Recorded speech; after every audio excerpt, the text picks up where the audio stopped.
Hi friends, welcome back to my channel. గుత్తి వంకాయ ఫ్రైని వేడి వేడి అన్నంలో వేసుకొని తింటే ఫ్రెండ్స్ సూపర్ టేస్ట్. ఈరోజు మనం చేసేది గుత్తి వంకాయ ఫ్రై. మనందరికీ ఎంతో ఇష్టమైన గుత్తి వంకాయ ఫ్రై. 3 గుత్తి వంకాయలు, కొన్ని వెల్లుల్లి రెబ్బలు, కొంచెం కొబ్బరి తీసుకున్నాను. వంకాయలను నీటిలో కొంచెం ఉప్పు వేసి వంకాయలను నీటిలో బాగా కడగాలి. అలాగే వెల్లుల్లి రెబ్బలు, కొబ్బరి ముక్కలు కూడా నీటిలో కడగాలి. కొబ్బరిని చిన్న చిన్న ముక్కలుగా కట్ చేసుకోవాలి. కొబ్బరిని నీటిలో కడగడం వలన కొబ్బరిలో ఇసుక అనేది ఉండదు.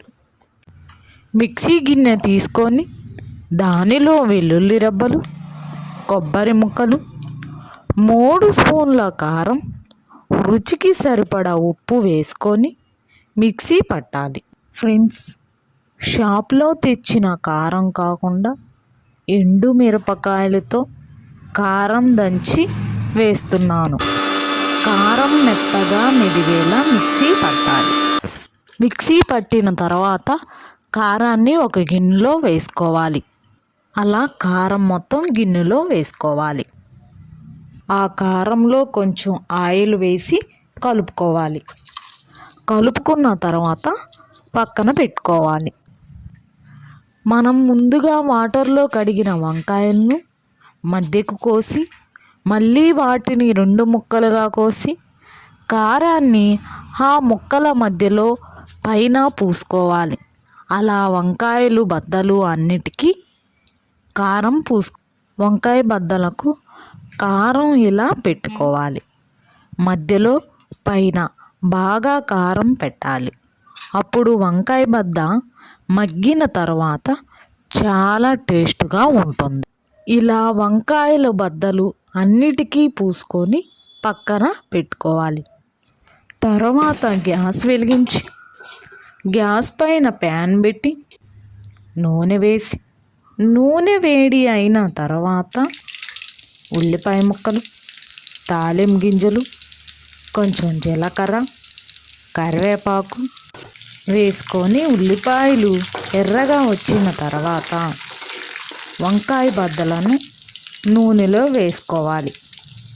ఇలా అన్ని బద్దలు నూనెలో వేసుకోవాలి. ఫ్రెండ్స్, బద్దలన్నిటినీ ఇలా నూనెలో వేసుకోవాలి. మిగిలిన కారాన్ని కూడా వంకాయ బద్దల్లో వేసుకోవాలి. వంకాయ బద్దలు మగ్గేదాకా పావు గంట సేపు ఉంచాలి సిమ్లో పెట్టి. మధ్య మధ్యలో అడుగు మాడకుండా చూడాలి. ఇలా వంకాయ బద్దలన్నీ తిప్పాలి. ఫ్రెండ్స్, బద్దలను మధ్య మధ్యలో తిప్పుతూ ఉండాలి.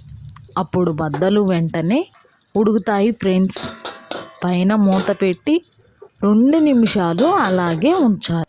చూడండి ఫ్రెండ్స్, గుత్తి వంకాయ ఫ్రై ఎంత బాగుందో. చూస్తుంటేనే నోట్లో నీరు కారిపోతున్నాయి. టేస్ట్ మాత్రం సూపర్ ఫ్రెండ్స్. మీరు కూడా ఒకసారి ట్రై చేయండి. చాలా అంటే చాలా బాగుండిద్ది. అలాగే రసంలో, పప్పులో వేసుకొని తింటే ఫ్రెండ్స్ ఇంకా తినాలనిపిస్తుంది. అంత టేస్ట్గా ఉంటుంది. ఈ వీడియో నచ్చితే లైక్ చేయండి అండ్ సబ్స్క్రైబ్ చేసుకోండి ఫ్రెండ్స్. ఇంకా ఏమైనా డౌట్ ఉంటే కామెంట్ చేయండి ఫ్రెండ్స్.